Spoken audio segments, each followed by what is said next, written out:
എല്ലാവർക്കും നമസ്കാരം. നമുക്ക് ചെമ്പഴന്തർ പൂവിലെ സച്ചിയുടെയും രേവതിയുടെയും നാളത്തെ നല്ലൊരു കഥ കേൾക്കാം. ചാനൽ ആദ്യമായി കാണുന്നവരാണെങ്കിൽ ഒന്ന് സബ്സ്ക്രൈബ് ചെയ്യണേ. വീഡിയോ ഇഷ്ടപ്പെടുവാണെങ്കിൽ ലൈക്ക് ചെയ്യണേ, കമൻറ്റ് ചെയ്യണേ. അങ്ങനെ നമ്മുടെ വർഷയുടെ വിശേഷമൊക്കെ അച്ചമ്മയെ വിളിച്ചറിയിപ്പിക്കുന്നുണ്ട്. അങ്ങനെ അച്ചമ്മ ചന്ദ്രത്തിലോട്ട് വരാൻ തീരുമാനിക്കുകയാണ്. പക്ഷേ അച്ചമ്മ വരുന്ന കാര്യം രവി വീട്ടിലെല്ലാവരോടും പറയുന്നുണ്ട്. പക്ഷേ അതറിയുന്ന ചന്ദ്രമതി പറയും, അമ്മ വരുന്നതൊക്കെ നല്ലത് തന്നെ, പക്ഷേ അമ്മയോട് ഇവിടെ നടന്ന സംഭവങ്ങളൊന്നും നിങ്ങൾ പറയരുതെന്ന് പറയും. എന്ത് സംഭവം?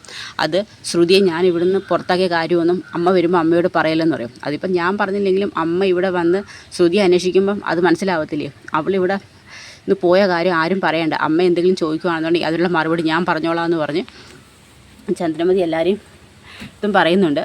ശരി, ഞങ്ങളായിട്ടൊന്നും ഒന്നും പറയുന്നില്ല, നീയായിട്ട് തന്നെ അമ്മ ചോദിക്കുന്നതിനൊക്കെ മറുപടി പറഞ്ഞേച്ചാൽ മതി. ആ ശരി, അങ്ങനെ തന്നെ പറഞ്ഞോളാം എന്ന് പറയും. ആ സമയത്താണ് വർഷയ്ക്ക് കഴിക്കാൻ ഫുഡൊക്കെ രേവതി കൊണ്ട് കൊടുക്കുന്നുണ്ട്. ആ സമയത്ത് വർഷ അങ്ങ് ഒമിറ്റ് ചെയ്യുന്നുണ്ട്. അപ്പോൾ ചോദിക്കും, എനിക്ക് വേണ്ട ചേച്ചി, അങ്ങനൊന്നും പറയാതെ പക്ഷേ നീ ഈ സമയത്ത് നല്ലോണം ഭക്ഷണം കഴിക്കണം, എങ്കിലും നിൻ്റെ കുഞ്ഞിനും കൂടി അതിന് ഉള്ള ഫുഡ് കിട്ടത്തുള്ളൂ എന്നൊക്കെ പറഞ്ഞ് വർഷയെ സമാധാനിപ്പിക്കുന്നുണ്ട്. അപ്പോഴും വർഷയുടെ മുഖത്തിനൊരു സന്തോഷമൊന്നുമില്ല. എനിക്ക് പ്രസവിക്കേണ്ട ചേച്ചി, എനിക്ക് പേടിയാണ് എന്നൊക്കെ പറയുമ്പോൾ മോളെ അങ്ങനൊന്നുമില്ല, നിനക്കത് പെട്ടെന്ന് ഉള്ള കേട്ടപ്പോൾ ഉള്ള പേടിയുണ്ടാ, അങ്ങനൊന്നുമില്ല, ഒരു പേടിയും വേണ്ട, പ്രസവിക്കുന്ന അത്ര പെയിൻഫുള്ളൊന്നും അല്ല എന്നൊക്കെ വർഷയെ പറഞ്ഞ് സമാധാനിപ്പിക്കുന്നുണ്ട്. വർഷയുടെ മനസ്സറിയാവുന്നതുകൊണ്ട് രേവതി ഒരു അമ്മയെ പോലെ വർഷയെ ശുശ്രൂഷിക്കുകയാണ്. ഫുഡ് കൊടുത്തും കൂടെ കിടത്തി ഉറക്കി അങ്ങനെയൊക്കെ വല്ല രീതിയിൽ അങ്ങ് പ്രൊട്ടക്റ്റ് ചെയ്യുന്നുണ്ട്. ആ സമയത്ത് ഇതൊക്കെ കാണുമ്പം നമ്മുടെ സച്ചി വന്ന് പറയും, നീ വർഷയെ നല്ലോണം ശ്രദ്ധിക്കണം, കാരണം അവൾക്ക് ഒരു പേടിയുണ്ട്, ആ പേടികൊണ്ടാണ് അവൾക്ക് കുഞ്ഞിനെ വേണ്ടെന്ന് പറയുന്നത്. ശ്രീകാന്തും പറഞ്ഞല്ലോ, പപ്പായ ജ്യൂസ് കഴിച്ചതും ഡാൻസ് കളിച്ചതും ഒക്കെ അവൾ കുഞ്ഞിന് വേണ്ടെന്ന് വെക്കാൻ വേണ്ടി ചെയ്തതാണ്. അവൾക്ക് അതിനെക്കുറിച്ച് വലിയ ഗൗരവമൊന്നും അറിയത്തില്ല. അതുകൊണ്ട് തന്നെ നീ നല്ലോണം അവളെ നോക്കുമെന്ന് എനിക്കറിയാം. എന്നാലും വർഷ ഗർഭിണിയായപ്പോൾ നിനക്ക് ഇത്രയും സന്തോഷമാണെങ്കിൽ നീ ഗർഭിണിയാകുമ്പോൾ എന്തുമായിരിക്കും? ഞാൻ ഗർഭിണിയായാലും എനിക്ക് അതുപോലെ സന്തോഷമാവും. പിന്നെ വർഷയിലെ ഇപ്പം നമ്മുടെ വീട്ടിൽ ആദ്യമായിട്ട് പ്രഗ്നൻ്റ് ആയിരിക്കുന്നത്, അതുപോലെ തന്നെ അവൾ ജോലിക്ക് പോകുമ്പോൾ ആ കുഞ്ഞിനെ നമുക്ക് നോക്കാമല്ലോ, നമുക്ക് കളിപ്പിക്കാമല്ലോ എന്നൊക്കെ ഇങ്ങനെ സച്ചിയോട് പറയും. അത് ശരിയാ, എന്നാലും നമ്മുടെ വീട്ടിൽ ആദ്യത്തെ കുഞ്ഞില്ലേ, ഇതൊരു സന്തോഷമുള്ള ദിവസം തന്നെ ആയിരിക്കുമെന്ന് പറയും. അങ്ങനെ എല്ലാവരും ഭയങ്കര സന്തോഷത്തിലാണ്. പിന്നെ അച്ചമ്മ വരുന്നത് കേൾക്കുന്ന സച്ചിക്കും ഭയങ്കര സന്തോഷമാവുന്നുണ്ട്. അങ്ങനെ അച്ചമ്മ അങ്ങോട്ട് വരുന്ന സമയത്ത് പക്ഷേക്ക് കഴിക്കാനായിട്ട് കുറേ ഫ്രൂട്ട്സും അവിടെ തന്നെ കൃഷി ചെയ്യുന്ന കുറച്ച് ഓർഗാനിക്കായിട്ടുള്ള കുറച്ച് ഫ്രൂട്ട്സ് ഉണ്ട്, അതും പിന്നെ കുറേ എണ്ണ പലഹാരങ്ങൾ അച്ചമ്മ തന്നെ അവിടെ ഉണ്ടാക്കി കൊണ്ടുവരുന്നതാണ്. അങ്ങനെ അച്ചമ്മയെ കാണുന്നതും സച്ചി ഓടി വന്ന് കെട്ടിപ്പിടിക്കുകയാണ്. അങ്ങനെ അച്ഛൻ ചോദിക്കും, എല്ലാവരും എന്ത് ചെയ്യും, വർഷയും ശ്രീകാന്ത് നോക്കി എന്ത് ചെയ്ത് ചോദിക്കും. അപ്പോഴത്തേക്കാണ് വർഷയും ശ്രീകാന്ത് വരുന്നത്. ശ്രീകാന്തിനൊക്കെ ഭയങ്കര സന്തോഷമാണ്. പക്ഷേ വർഷയുടെ മുഖത്തിന് അത്ര സന്തോഷമൊന്നും കാണത്തില്ല. അച്ഛമ്മയ്ക്ക് മനസ്സിലാവുന്നുണ്ട്.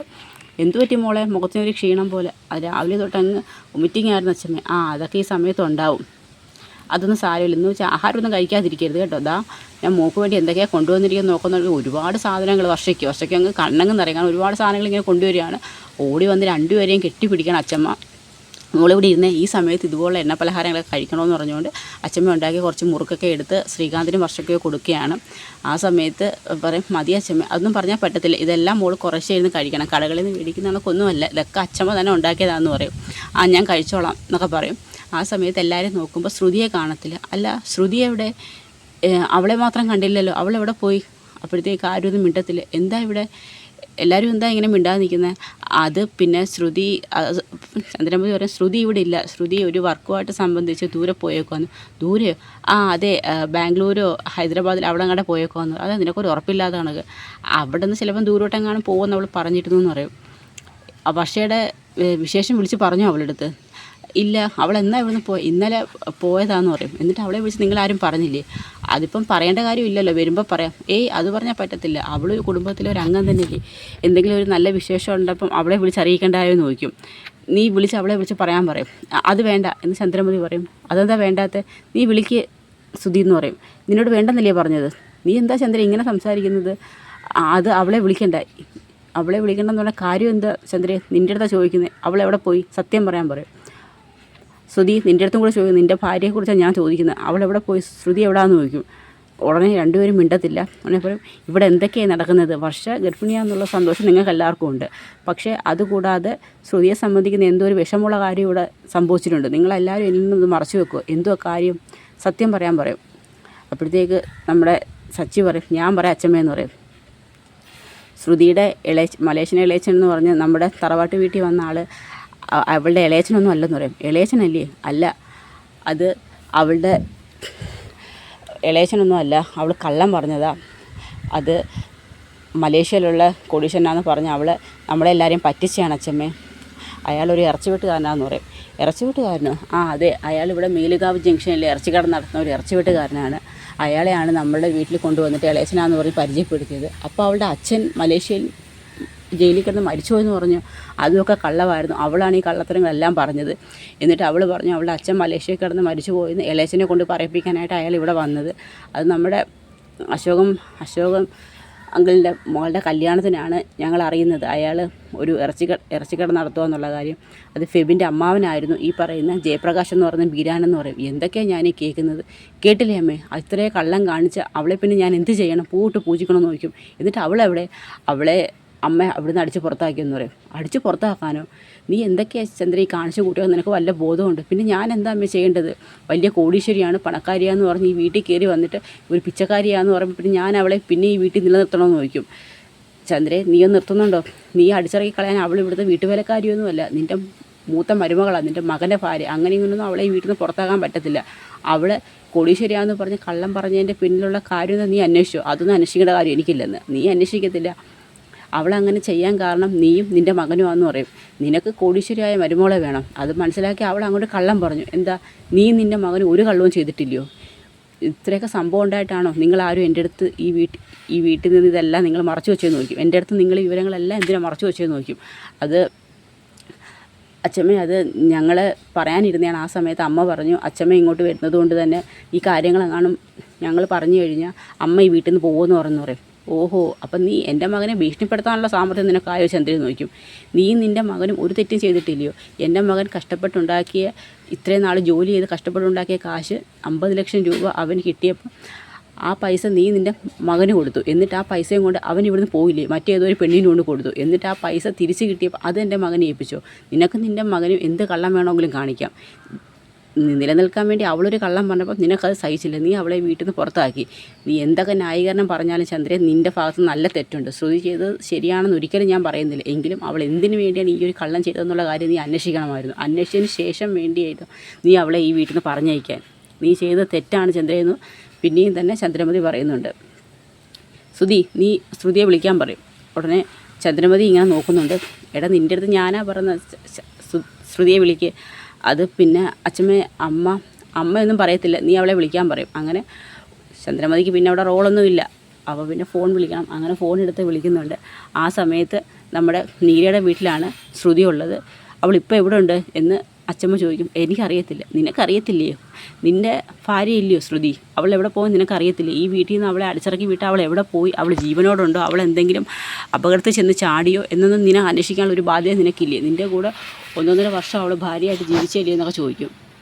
നീ എന്തൊരു ഭർത്താവാടാ ഇത്? നിനക്കൊരു സ്വന്തമായിട്ടൊരു തീരുമാനമില്ല. നീ നിൻ്റെ അമ്മ പറഞ്ഞ് മാത്രമേ തീരുമാനിക്കത്തുള്ളൂ. നീ എന്താ ശ്രുതി ഇങ്ങനെ എന്നൊക്കെ പറഞ്ഞുകൊണ്ട് ശ്രുതിയെ കുറ്റപ്പെടുത്തിയാണ് അച്ഛമ്മ സംസാരിക്കുന്നത്. ആ സമയത്ത് അപ്പോൾ നീ അവളെ വിളിക്കാൻ പറയും. അങ്ങനെ ഫോണെടുത്ത് വിളിക്കുന്നുണ്ട്.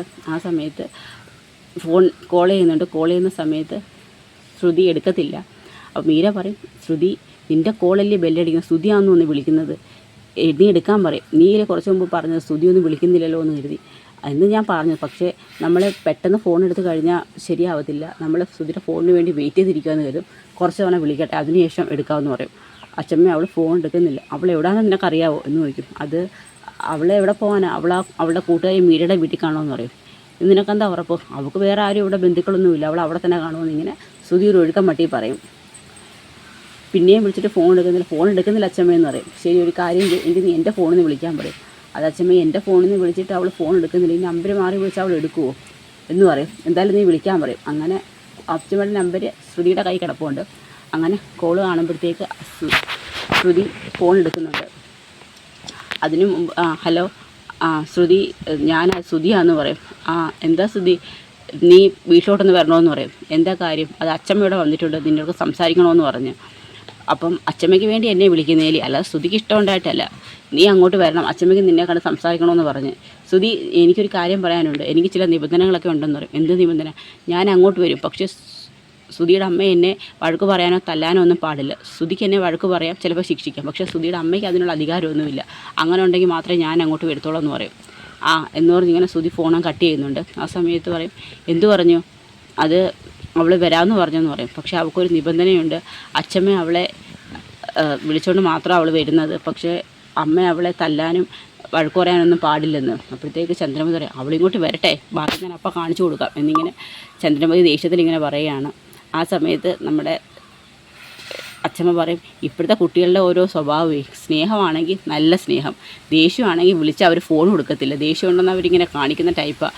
ഉടനെ നമ്മുടെ വർഷ പറയും അച്ഛമ്മയാൾ കൊള്ളാമല്ലോ, ഇപ്പോഴത്തെ ജെൻസിയുടെ എല്ലാ സ്വഭാവം അച്ഛമ്മ പഠിച്ചു വെച്ചിട്ടുണ്ടല്ലേ, പിന്നെ നമ്മൾ കാലത്തിനൊത്ത് മാറണം എന്ന് പറയും. അതാണ് ഇപ്പോൾ ഇവിടെ സംഭവിച്ചുകൊണ്ടിരിക്കുന്നത്.